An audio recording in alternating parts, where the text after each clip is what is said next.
kami sa Aristocrat, sa may Rojas Boulevard. Alam mo, nung bata ako, pinatan ako ni Dito ng lolo ko ng daddy. Tapos, yun nabilib ako kasi ang sarap nung chicken nila. Barbecue, chicken barbecue. Tapos, yung iconic nilang yellow na kanin na nakakap. Tapos yung ganitong sauce. Yeah, sarap. Sarap.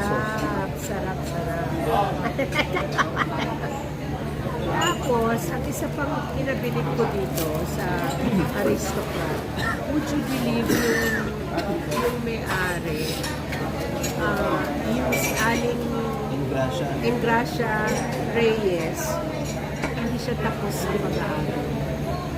Pero you know what she did? Ang pinakasalan niya, lawyer, na mayaman. Yun. Tapos bakit naging aristocrat? Kasi yung anak niya na nag-aaral sa Ateneo, nahihiya na nagtitinda lang sila sa parang Jolly Jeep. Sa jeep lang. So sabi niya, bakit? Sabi niya gano'n. Sige, papangalan ko yung Jolly Jeep ko ng Aristocrat. That's why it's called Aristocrat. Okay. Papa, may gusto kang sabihin? Why? Why that face? Anyway, bye-bye. No bashing. Only happy thoughts.